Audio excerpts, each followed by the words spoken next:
kita ini jadi tabib, orang yang mendiagnosa sebelum terapi ya. Kalau terapi program itu gampang, tapi menjadi orang yang bisa mengirimkan sinyal positif itu susah. Bagaimana caranya? Dari awal pertemuan itu harus menyenangkan, nyambutnya dengan mendoakannya dan lain-lain ya. Assalamualaikum Bapak. Nah, ya. Kita mulai ya contoh ya. Assalamualaikum Bapak. Waalaikumsalam. Dengan Bapak siapa namanya Pak? Dengan Bapak Budi. Bapak Budi. Budi. Oh namanya. Apa ya? Simulasi. Bapak Budi ya. Bapak Budi asalnya dari mana Pak? Dari Bali Pak. Dari Bali. Aneh Budi. Ketut bisa. Bayang. Sekarang usia berapa Pak? Sekarang usia 37. 37. Dan Budi ini. Saya minta nomor teleponnya Pak ya nanti untuk menginfokan. Habis nanti kalau dia menginfokan untuk selanjutnya rekam ada tanggal sunnah Pak. Gitu. Nomornya siapa Pak namanya? Nomornya berapa Pak? 08 08 123 123 456 456 789. 889 10. Gitu ya, insyaallah. Oke, Bapak, mohon maaf ya, kita harus menanyakan beberapa hal untuk pra-terapi ya, supaya tahu kita sejauh mana kesakitannya, sembuhnya keluhannya itu apa saja ya. Pak, ada penyakit sebelumnya Pak? Sering Pak. Dulu terakhir penyakit apa, tipes apa? Ya tipes juga. Tipes. Oh ya. Oke. Ini riwayatnya. Kita menanyakan. Tapi sekarang sudah enggak dulu. Riwayat kita terus riwayat.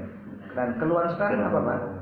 Sering pusing. Sering pusing. Di jalan-jalan itu pusing. Oh sering pusing ya. Tapi hilang lagi Pak. Itu migrain atau vertigo atau? Kemungkinan ya migrain kalau nggak vertigo. Saya tidak bisa bedakan juga soalnya. Oh pusing. Pokok ya. pusing campur aduk banyak. Oh, mungkin dompetnya kosong itu Pak. Atau lagi ada cicilan Pak? Ya mungkin. Tergantung tanggal kan. Tanggalnya belum. Kosong makanya. Oh iya mungkin ya. Oke. Kemudian biasanya Bapak itu tensinya berapa Pak? Termasuk tinggi atau rendah Pak? Biasanya tinggi sekali Pak biasanya Pak. Masa? Iya. Tapi nggak boleh pegang, cancel.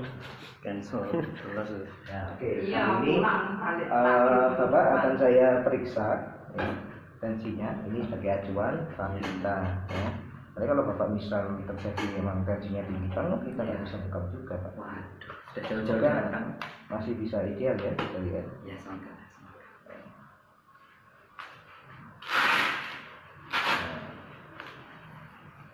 Tuh. Yang kiri Pak. Oh yang kiri. Iya Pak. Iya. Nah, perhatikan ya, kenapa menggunakan digital? Katanya ini kode etik kita. Kalau kita bukan nakes, usahakan kita menghormatinya dengan menggunakan digital tensi ya. Tapi kalau kita memang nakes, sudah pernah mempelajarinya sekolah kesehatan, maka sudah bisa menggunakan yang manual. Nah, itu kode etiknya. Tapi kalau biasanya kalau ada yang banyak yang bisa juga Pak, yang manual. Kemarin ada pelatihan juga Pak ya. Nah.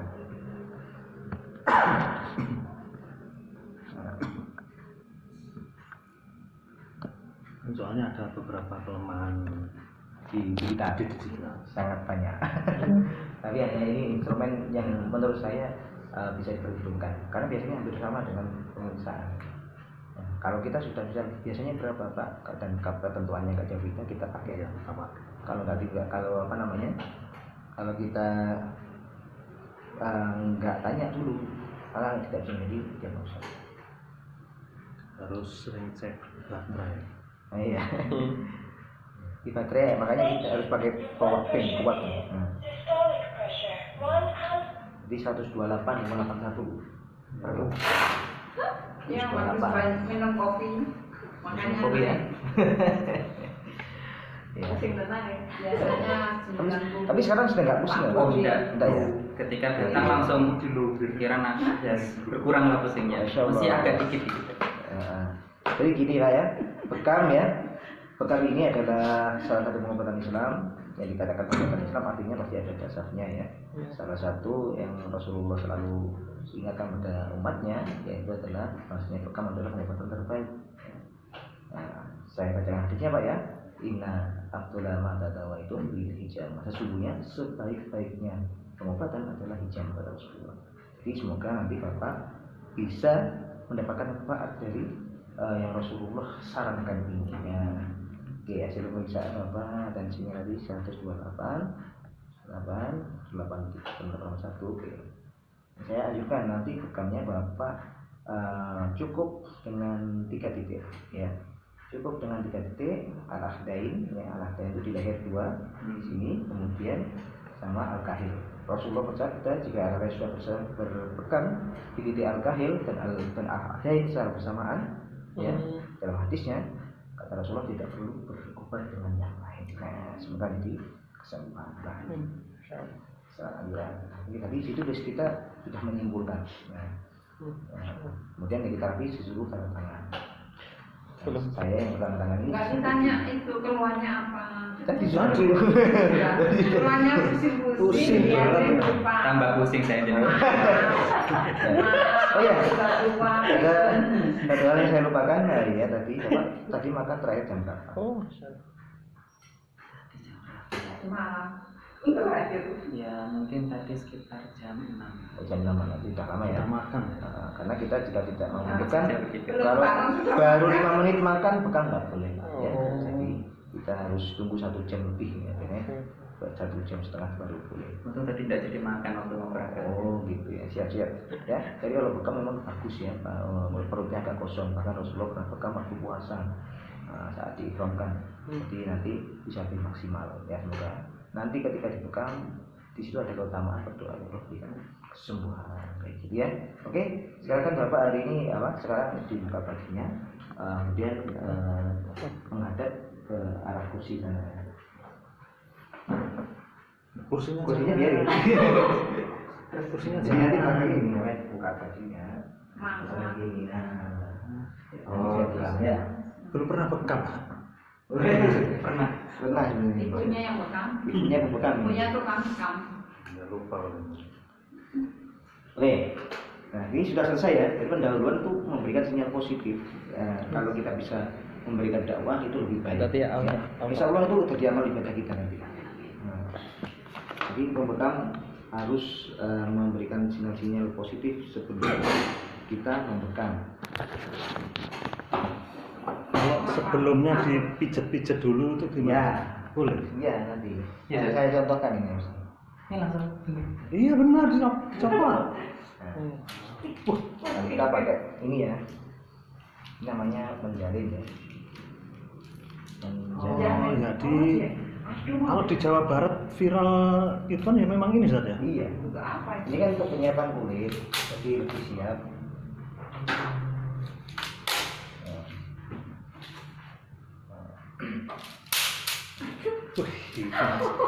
Siapa mas? hukum Ini campur. ditakuti capek nih suaranya. Gitu ya? Iya, biasanya paling rugi ya orang-orang Indonesia. Tapi kayunya kayu biasa. Jalin Mbak. Oh yang Suaranya kan keras nih.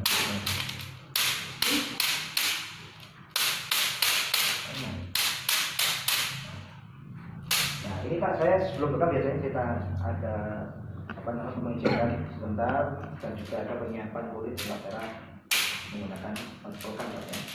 Jangan kaget tadi Pak ya. Tolong enak juga ya.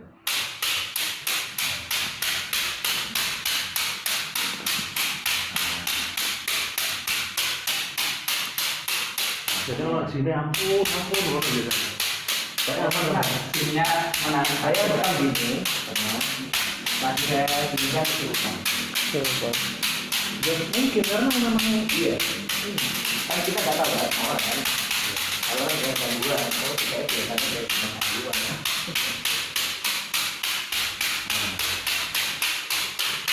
Pak dulu pernah dikasih lampu. Lampu dulu. Ya, kamera Itu juga air gitu. Jadi yang saya contohkan sesuai SOP yaitu ada pelayanan pijatnya ataupun geprek rotan. Kalau saya memang males pijat tidak geprek aja. iya. Karena satu alasannya juga kita tidak bersentuhan langsung. oke. Betul.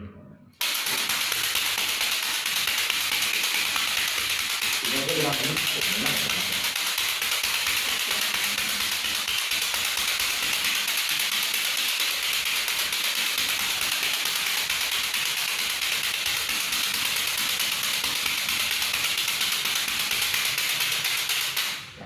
tadi back. Sekarang kita back ya, nanti diulang lagi.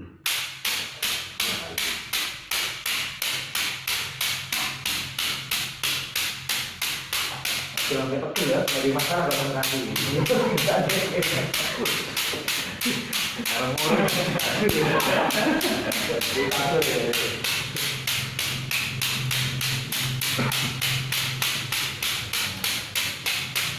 Jadi penggunaan ini tidak boleh pakai ada minyaknya. Kalau ini harus kering terus. Selama ini kering, walaupun kena kulit tetap aman. Ya. Makanya kalau orang yang berkeringat diusahakan menggunakan kain atau dia pakai baju dulu nggak apa-apa. Kalau udah orang banyak kering sih terlihat sudah mandi gitu aman ya. Ada orang Betul, mandi. hari kerja, kamu orang ini keringetnya, pokoknya basah tidak boleh kena untuk sterilisasi.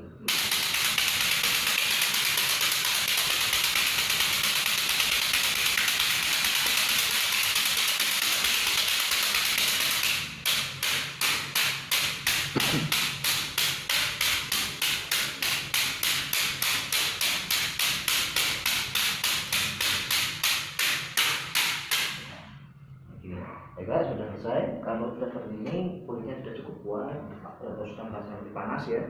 Kalau sudah merasa panas, maka kita akan lebih siap. Diberikan penerangan dalam diri. Betul-betul kita tuh mempunyai keprofesionalan yang kemarin kita bahas ya. Terapis harus menunjukkan keprofesionalan dan testimoni kewajarnya.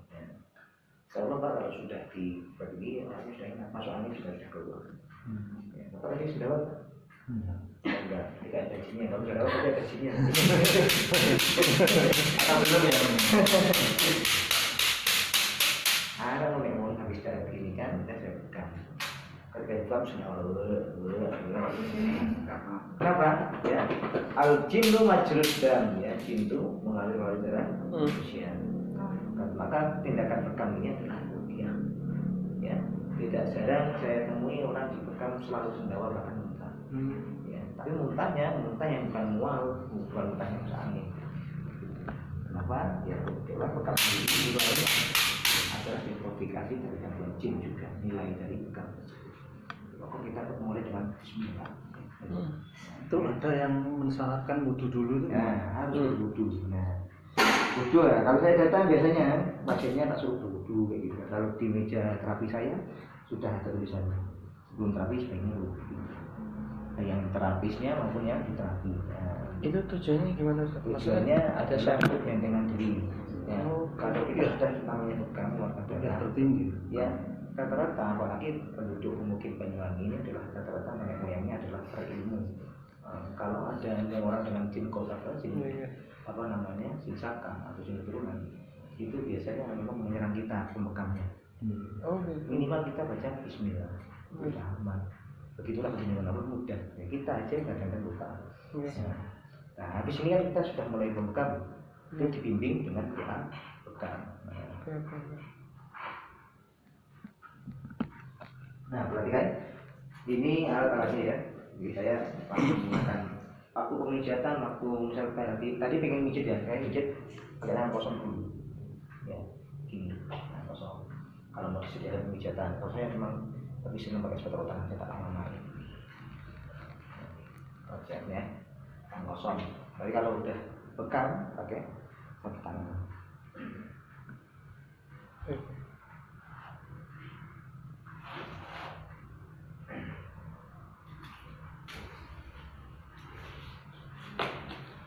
Pakai masker.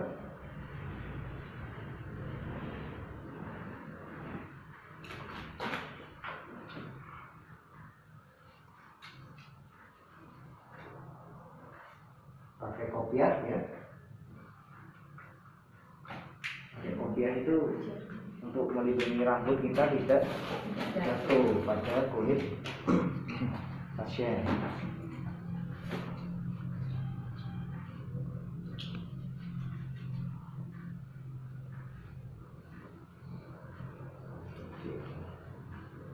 Instrumen dalam rak, ya, instrumennya pertama, ya, ini ada setiap instrumen itu ada wadahnya, ya, ada wadahnya. Fungsinya apa? Memisahkan atau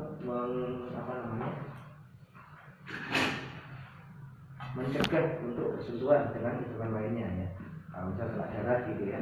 Jadi kalau sudah alat tuh ada darah-darahnya itu sudah kotor gitu ya. Saya kadang sering menemui orang tuh handphonenya sampai kuning nggak pernah bersihkan, sampai ada darahnya keluar ya, bersihkan dengan nanti harus selesai. Dikatakan SOP itu dari awal ke selesai itu harus semuanya dalam keadaan bersih. Ya. Peletakan ya, kalau instrumen inti semuanya ada di atas meja. Kemudian yang di bawah meja adalah untuk kotoran.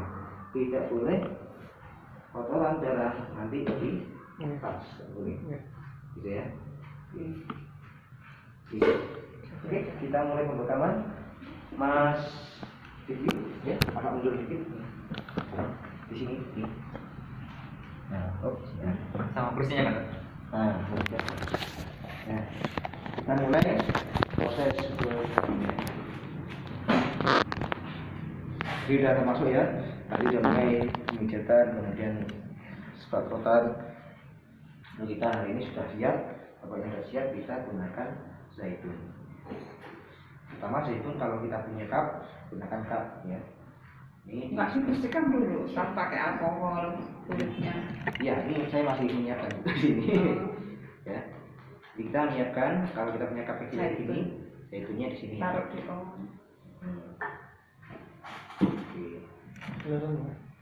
Usahakan ya, perhatikan nanti bagaimana minimal sarung tangan terkena darah itu 1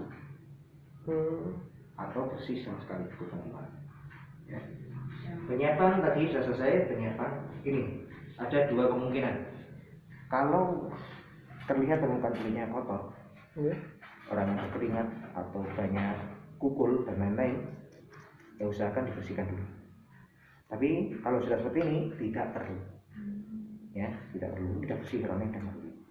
Di bagiannya tak perlu menggunakan alkohol. Jadi alkohol sifatnya apa? Sunnah, ya dalam pegang ya.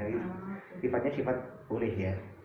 Boleh ketika kita melihat kondisinya gak bagus, namanya kulitnya. Atau bukan gawe dari ke pasar yang beringat namanya. Jadi kita gunakan alkohol untuk membersihkan. Contoh aja, apa nanti contohkan? Ya, contoh. Ya. Hindari menyemprot kulit langsung pada pasien. Trot-trot, nah nggak boleh ya. Usahakan semuanya pakai pasar. Ya. Jadi dalam kesepakatan saya akan pegang Al-Akhir sama Abdai. Nah, sini saya bersihkan. Jadi yang dibersihkan apa? Yang mau dibekam saja. Yang dibekam aja. Nyekol kan. Nyekol. Jadi seperti itu aja. Ya. Itu resik, nggak pakai mas ya. Kemudian minyak. Ya ingat kalau udah dicelup jangan dicelup lagi. Hukumnya gitu aja. Tadi yang nyelup di situ itu sudah dari yang bersih. Kita harus membuat dengan kulit. Nah ini sudah. Gini kan tujuan kita cuma bukan 2, 3. Ya yang kemarin saya contohin ada kisah senior kita bekam orang itu nggak pernah banyak. Orang bekam, dijadwal seminggu bisa bekam, tapi 1 kali bekam 1 titik. Orang masih datang terus. Datang terus, tapi terus selesai. Rasulullah sudah bilang 3 titik saja bisa menyebabkan penyakit. Orang bisa merasakan. Kan gitu. Nah, orang bekam rantang langsung bekam pakai itu konek kok kalau melangkah sekali. Kan mana? Tapi ada saya dengar tadi untuk pertama kali bekam itu semua titik sunnah. Untuk pertama kali itu benar apa enggak? Itu tidak dibenarkan. Artinya titik sunnah itu dibesarkan di atas tanah. Titik sunnah semuanya bisa dibekamkan. Ya. Kalau kita sudah punya SPP ini kayak saya di rumah minimal bekam memang 9 titik. Otomatis titik sunnah yang berada di punggung semuanya kena. Nah, kayak gitu. Tadi saya katakan tadi yang saya contohkan adalah bagaimana ya orang yang profesional, semakin profesional dalam bekamnya semakin sedikit titiknya sesuai dengan keluhan. Itu. Tapi semakin orang tidak profesional akan bekam sebanyak-banyaknya. Ustaz itu tujuannya apa? Al-Kahil. Mana itunya, punuknya? Punya di sini. Oh, tak kira ini yang punuk Ya. di atasnya. Jadi Nggak punya punuk. orang sekarang Astagfirullahaladzim. semakin profesional, semakin hati-hati dalam menentukan titik bekam. Tapi kalau orang yang mengejar ide manusia biasanya kemarin mesti bekam. Ini gede sing metu akeh. Kabeh Itu saya tanya pendapat itu. Yang nggak boleh karena mana? ini. Jadi barat keran itu supaya semua terbuka dulu, katanya gitu. Ya, mungkin dia menggunakan dividensi yin dan yang itu. Karena sekarang tradisional itu bukan Islam saja sebenarnya. Nah, kalau kita melihat hadisnya tidak ada satupun Rasulullah berpegang lebih dari 3 titik. Oh, gitu. Karena Rasulullah pegang dengan 2 titik, 3 titik, paling antara 5 titik kalau kita lihat dari referensi hadisnya. Karena Rasulullah katanya nggak pernah meninggalkan pegang ini, tapi dia juga waktu itu pegang di Al-Warid dulu. Ya, jadi memungkinkan Rasulullah paling banyak 5. Kalau kepala, Mas? Kepala itu kan dibatasi, setiap kepala maksimal 3 titik, dan itu pun direkomendasikan bagian hambah mungkin siapuk ini ya, sama nanti mungkin belakang. Ustaz, mana yang kelenjarnya nggak boleh itu? Nah ini ya, kita lihat ya. Ya. Tadi kita menentukan namanya Al-Kahil ya. Kalau kita tentu kemarin dekat Mas, ya, yang lurus dengan bahu. Ya. Oke. Jadi kalau dia Yang kita lurus. katakan punuknya, ini loh punuknya di sini. Nah, di sini. Nah, kita berarti ada di bawah punuknya. Perbatasannya itu punuk. Kalau kita hitung vertikalnya, vertikal. Nah, kalau orang yang sudah paham ilmu kretek biasanya paham vertikal. Saya mau pelajari kretek-kretek. Suka kereta-kereta Saya bisa ngeletak pakai kaki menginjak gini. Iya. Untuk kopnya itu Ustaz, Ya. jangannya Penarikannya, Oke. penarikannya biasanya 3 kali. 3 kali. Nah, disesuaikan. Kamu wis tubuh Ustaz, itu kelenjarnya Nah, mana? kelenjar bekas ini berada di lipatan. Di sini, Oh, dilipatkan. di sini ya. Oke. Ini sampai biasanya sampai sebesar ini, sampai sebesar ini. Ini jangan sampai dibekam. Oh iya iya. Ini namanya kelenjar getah bening. Di sini sering orang kalau lagi sakit biasanya agak membesar. Kelenjaran. Kelenjaran. Nggak boleh dibekam sih. Waduh, Sebelahnya boleh. ya. Ya pokoknya kalau kita mau lebar sedikit boleh, batasannya di pojok rambut. Ya. Pojok rambut ini boleh. Atasan. Rambut boleh. Jangan memang aja. Kita kasih contoh ya untuk apa namanya. Nah, tapi kalau bukan mau saya itu kan sudah kan. Nah, mau sampai tangkap ya. Iya. Nah, kalau kita misal di klinik mesti SOP kita kan 9 titik, 9 titik, 11 titik gitu ya. Itu juga udah enak kok. Tambah ini. Tapi selama praktek kita perlu mendapatkan 3 titik. Ya. Durasi, Pak. Durasinya dilihat dari kulitnya. Nah, yang merah ya. Dari warnanya. Ya, kulit ya. Batasannya itu. Ada orang pemulung biasanya 3 titik, 5 menit. Ada telepon isi. Oh,